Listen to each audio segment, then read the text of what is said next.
Welcome to chess, ladies and gentlemen. All right, man. So, as you guys, I believe and know, Wesley So has won the U.S. championships. So Malakas see Wesley. So, you know, Fabiano Caruana, like, he played a heck of a championship, man. You know, he almost beat Wesley So at the beginning of the day. You know, in their first playoff game. He was playing magnificently. I will try to see if I can do that game later. I might have some time. But I am going to do the game right now that made Wesley So the U.S. chess champion of 2021. So as you guys know, he won last year, so he is the repeat champion. It's a pretty exciting time. For all of my people that are in the Philippines, I will say Mabuhay, King Makaibigan. And Maganang Umaga, it is 5 o'clock in the morning over there, so I won't say the afternoon, because it's going to be 7 hours until that comes. So, anyways, if you guys are ready to go, let's take a look and see what we have for this game. All right, so we start off with D4. We got G6, C4, Bishop comes to G7. We do see Knight to F3. We got D6, Knight coming to C3, and I mean, for me personally, I mean, this looks very much like a King's Indian. I am a King's Indian Larson player. So you would see Knight to F6, you would see E4, and then castles, and then I go Bishop to E3. Not worrying about any of this Knight or Bishop down to G4 stuff. This is very nice for white. But what we actually see is Knight to D7.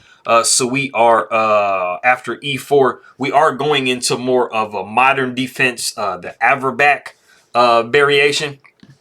And so we do see E5. You know, just making sure that we don't have any pawn pushes coming up. If we do go ahead and play Knight G to F6. We do have Bishop to E2. A Knight comes to E7. So you know, we kind of have like a little bit of a hybrid. You know, a lot of times when I'm playing chess, you know, you'll see people go B6, G6, Bishop G7, Bishop B7, and then kind of like, you know, just bring both knights into the center, which is a little bit passive. And you might can throw some people off. But we do have castles by white. We have castles by black. Rook does come to E1. We see H6. Bishop comes down to F1. We're just trying to make sure that we have the utmost support for this E4 pawn. And then we do have F5. And, you know, in this particular situation, it's not too bad. You guys, a lot of the times when you play against like a modern or a Pierce or a King's Indian, you know that this knight is usually going to go to F6 and either come back to E8 or even go to H7 or to go to D7 itself, just clearing the way for this F pawn to come up. So this isn't generally a bad thing to do. We do see pawn takes E5, pawn takes E5, and then we see the novelty of the game, which is actually the best move in the position, and it is B4.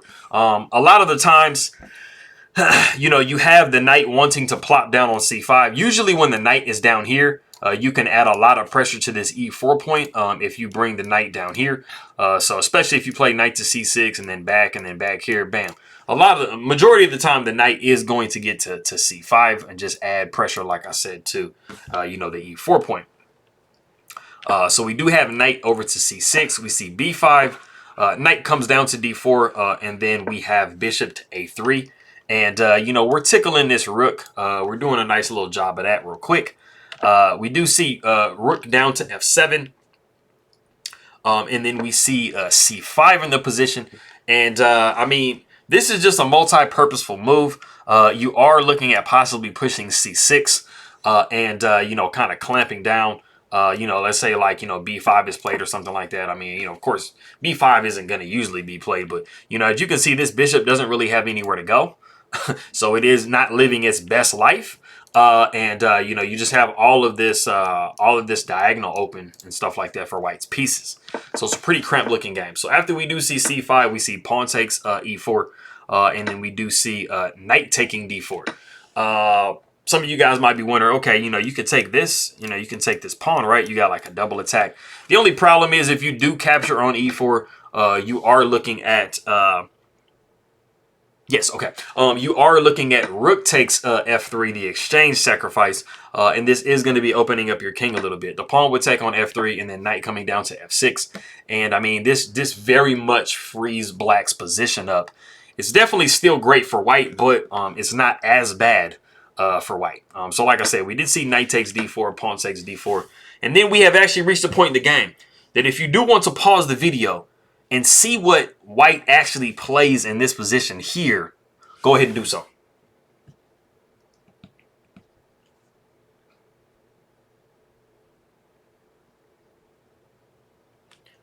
All right, cool. So a lot of you guys are, I mean, I think everybody is noticing that their knight is on pre right here on c3. You know, this pawn is attacking it, right? So initially, you know, you're thinking, okay, where can I put the knight at? Can I go here? You know what I'm saying? Like, can I go back this way? But I mean, nothing really seems to just fully work all that great. Wesley So actually says, you know what, forget the knight. I'm attacking this rook, and he goes bishop to c4. So if you guess bishop to c4, then you would be absolutely correct. This is a perfect tempo move, and you are pinning this rook down, so you're going to be winning the exchange. The important thing in the position is you actually cannot capture on c3 because you're going to be horribly, horribly losing. After bishop takes f7, king takes f7, you really just can't even take the bishop because you're going to be looking at queen to d5, and your king is actually forced to go down to f6, and then you're going to be looking at rook takes e4. And what are you doing here? I mean, you just, I mean, man, there's this, this and this. I mean, there's everything here in this position. It's nasty.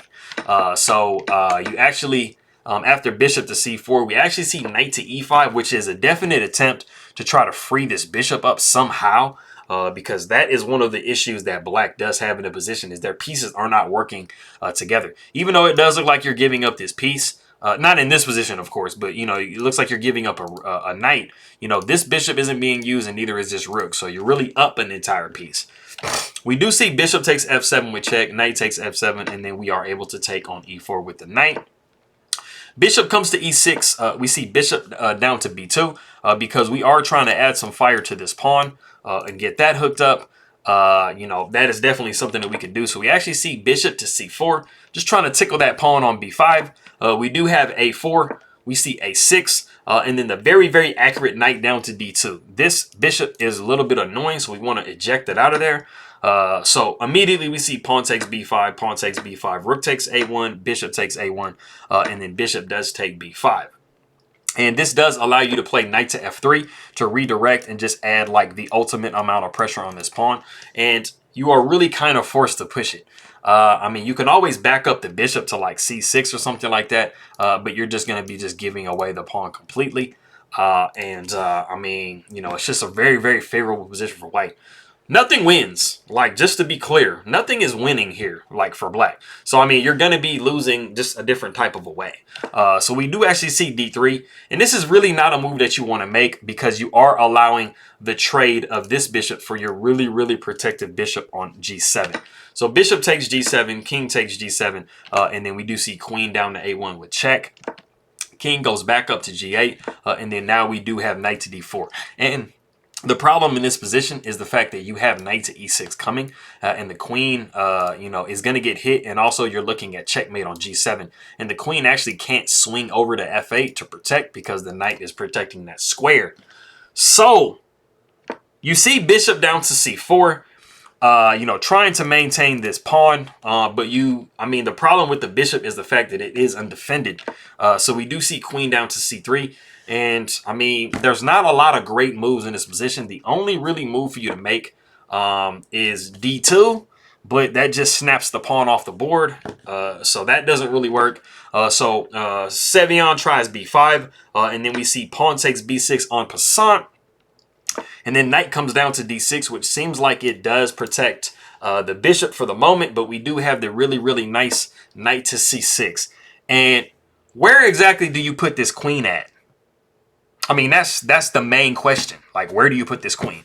The problem with the queen being hit is the fact that you are forcing this pawn up, and then once this pawn goes to b7, you're really, really kind of having to take on b7 with this knight, you know, just hanging your bishop completely. So what Sevian tries is to go queen to g5, try to put a little bit of pressure on g2, and then we do see b7, and then we actually have bishop to d5. And literally, if any of you guys out there play bullet chess, this is literally a dream try for every bullet player, is to try to, like, you know, threaten this cheapo checkmate when they're getting demolished. And so, you know, I ain't gonna lie. I mean, I do it myself if I can, you know, if I can threaten a mate. But the problem is Wesley So has his own mate threats on the board, and he actually promotes his pawn to a queen with check. The king comes down to f7, and then we do see queen takes c7 with check. And with that, Wesley So is the U.S. champion because Sam Sevian does resign the game. So if you're interested, we can look at a couple of different variations. They are all mating. The best possible case for your game is a mate in 2. So if we walk through that one, it is queen blocking with e7, rook taking e7, and then after the king goes either to f8 or g8, you do see queen over to g7 with mate. And I mean, this is not something you see every day, dude. 2 queens and a rook on the same, like, this is like the worst killer 7th you'll ever see in your life, bro. You'll never see a more killer. I mean, unless you just stack up like queens and rooks all over here, and it's just... So if we go back to after queen took c7 with check, I mean, you do have the option of moving your king back, but that just is immediate checkmate as well. You could just pick your queen. But I mean, look at the position.